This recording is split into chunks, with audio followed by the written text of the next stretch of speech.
칼슘의 농도가 낮은 게 반점이 특히 많이 발생한 나무라고 여기 나와 있어요. 그러니까 칼슘과의 상관관계가 없다는 게 아니지. 그래서 여기 보시면은 제가 마찬가지로 칼슘이 부족해도 탄저병 등 곰팡이성 질환이 많이 나타난다는 것이지요. 그래서 근본적으로 병해를 잘 걸리는 애들이 세포벽이 느슨하다든가 또는 빨리 도장이 돼서 키웠다든가 환경적으로 영향이 있다든가. 이게 단순하죠. 뭐 이렇게 단순해. 원리는 이 야들야들해. 잎이 빨리 성장을 시켰건 빛을 못 받건 물을 많이 먹고 야들야들해. 그러니까 당연히 병원균이 침투가 많은 거죠. 그래서 칼슘을 12를 하면, 그러니까 당연히 그랜에 측정을 해보니까 칼슘 양도 적었겠지.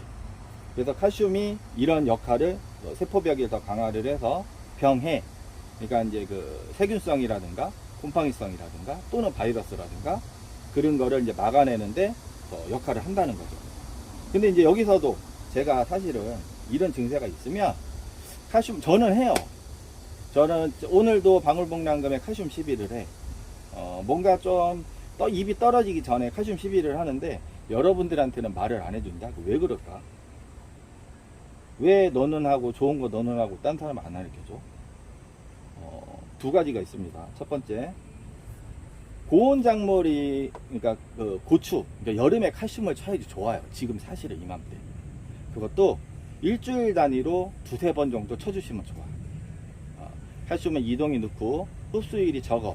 하지만 저희가 사용하는 거 그거는 켈레이트 처리가 돼 있어서 흡수가 되게 좋고요.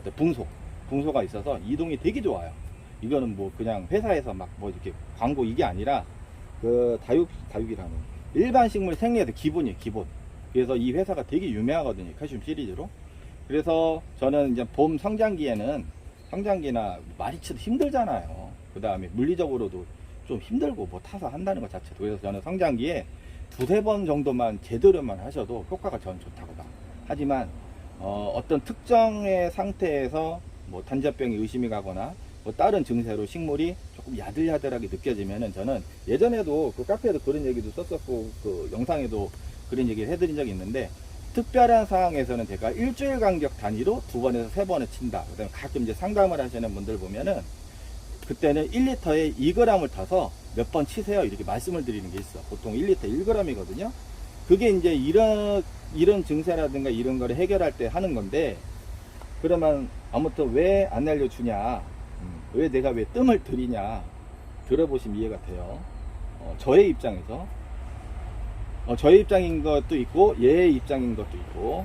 자, 고추나 일반 작물은 고온성 작물이에요. 밖에서 재배가 돼. 칼슘을 먹고 충분히 빨아먹고 반응이 와. 근데 이거는 고온성 작물이 아니잖아. 그죠? 고온에 취약한 작물이에요. 작물? 식물. 고온에 취약한 식물이에요. 식물이잖아. 그러니까 고온기에 칼슘을 살포해도 뚜렷하게 효과가 없을 수가 많아요. 눈에 안 보여.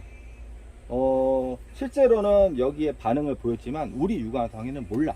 그 다음에 모르는 것도 있지만 고온일 때 효과가 없을 수도 있어. 왜냐하면 성장을 안 하니까.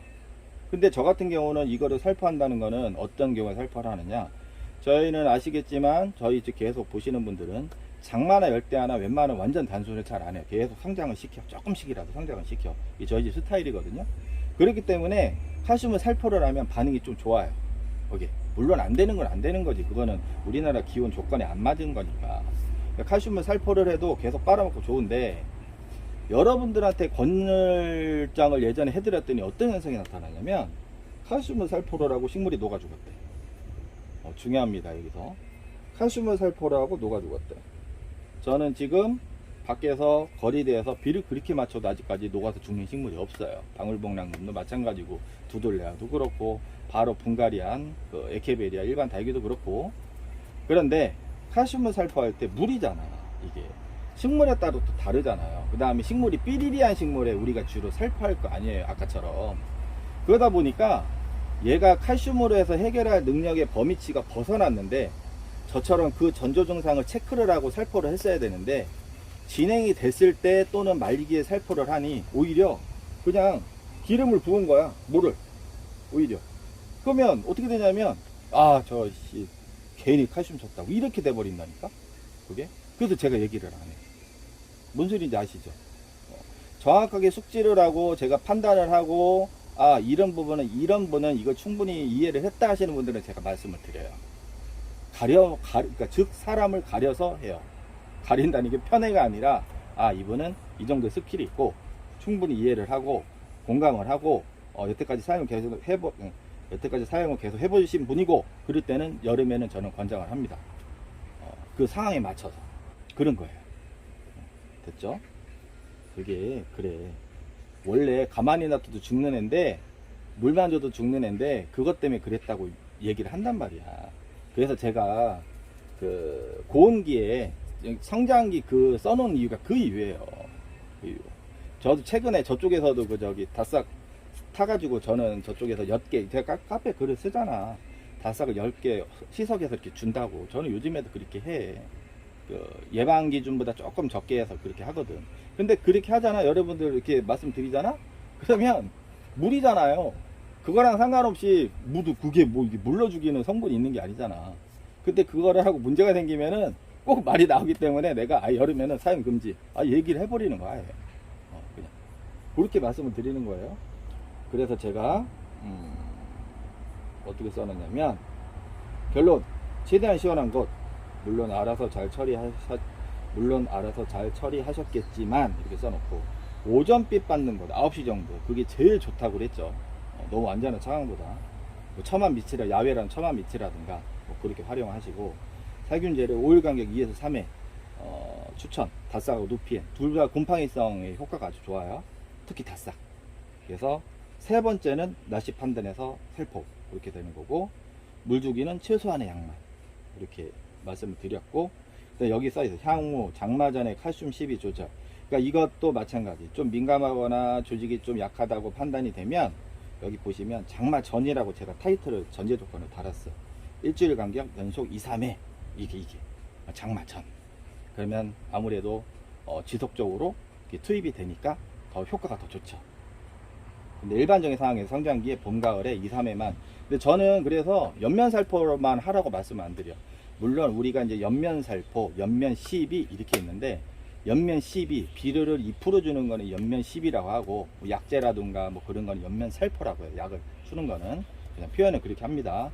그 연면12, 연면살포에 있어서 그런 거는 어떤 의미가 있는 거냐면 식물의 잎에다 직접 주는 거예요. 직접 쫙 묻게 바로 흡수가 되게. 그러면 제가 언제 하시면 좋다고 그랬어? 한낮에? 캠식물의 증산작용 원리 그 제가 가끔 말씀드리죠. 그래프 보고 그러면 3시 이후 4시 그때부터 열리죠. 그래서 해가 질 무렵이 제일 활발하게 증산작용하고 그 다음에 저녁에 쭉 가다가 아침에 그때 몇 시야? 6시 전이었지? 6시 전으로 또 제일 많이 열리죠.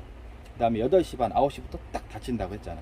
그럼 한낮에 치는 것보다 해가 진 후 살포하는 게 일소 피해 화상도 예방이 되고 그리고 흡수율도 훨씬 더 좋고 그래서 이맘때 시간대에 살포를 하면 흡수율은 더 좋지 않을까. 이건 제 생각입니다. 기공이 더 열리니까 그 얘기예요. 그래서 2회만 살포를 하는데 저는 그래요. 이거를 저는 그냥 뭐 유튜브 검색하고 인터넷 보고 그렇게 그게 아니고 저는 실용농업 교육을 수년째 계속 받아오고 있어요. 그래서 보니까 현장에서 농업에서 적용하는 거를 제가 이쪽에서 요 교수님이 말씀하시는 거 저쪽에 농장주님께서 말씀하시는 거 저쪽에 그 지도사님들이 말씀하시는 거 저쪽에 연구사님들이 말씀하시는 게 사실은 거의 다 달라요. 중요한 팩트 부분에서는 뭐 칼슘의 효과라든가 어떤 약재 효과라든가 어떤 식물의 기본 생리는 같은데 살포 방법에 있을 때는 다 달라요. 틀린 게 아니야. 달라. 거기에서 이분이 말씀하시는 장점, 이분이 말씀하시는 장점을 좀 따와서 제가 따로 만든 거거든요. 그렇기 때문에 어디에도 제가 말씀드리는 게 없을 수가 있어.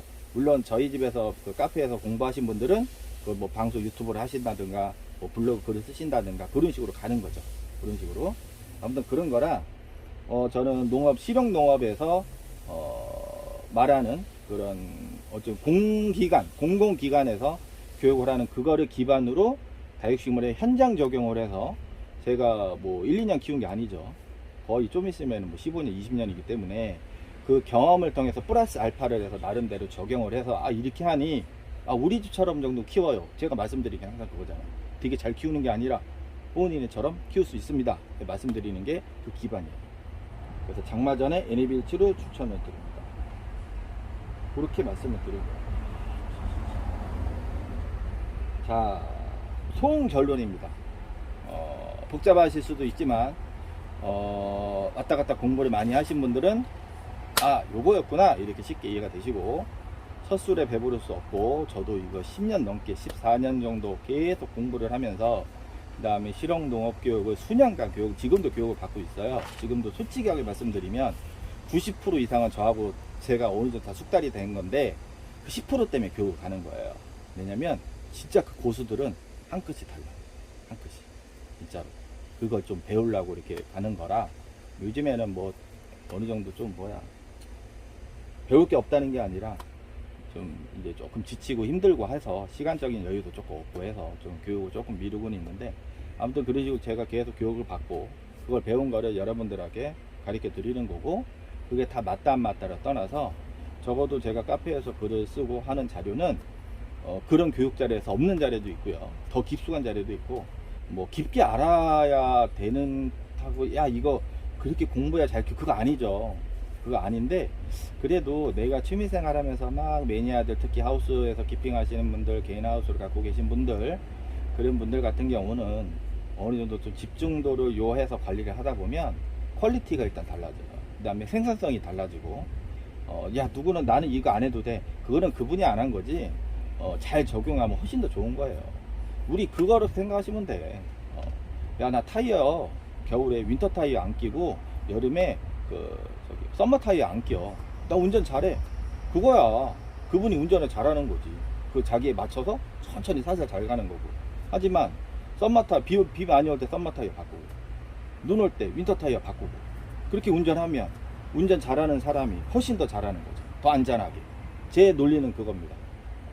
관리를 하느냐 안 하느냐에 따라서는 선택의 문제인데, 이걸 하고 안 하고가 저거는 잘못됐고 뭐가 그런 거 절대 아니에요. 그런 영역이기 때문에 천천히 공부하시다 보면 내가 이런 방법에서 조금 더 적극적으로 키워보고 싶었을 때 이렇게 하니까 더 효율적이구나.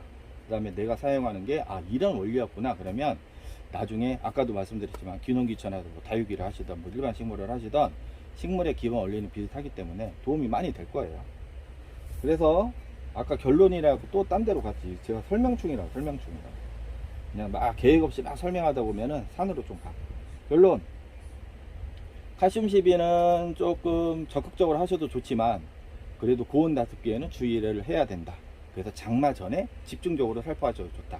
제가 그때도 6월달인가 연속 2번으로 그렇게 하는 이유가 그런 데 있고요. 또 두 번째, 약재 살포에 있어서 대부분 요번에 이제 연구소 보낸 거 샘플 그 결과 오면 다시 말씀드리려고 했는데, 어차피 거의 내용은 거의 비슷해요. 무름병, 세균성 질환의 무름병이 아니고 곰팡이성 질환의 무름병 이렇게 그러니까 제가 무름병이라고 표현을 안 하는 이유가, 무름병이라고 딱 지면은 무름병인데 이렇게 돼버리면은 농약방 가면은 약이 달라져.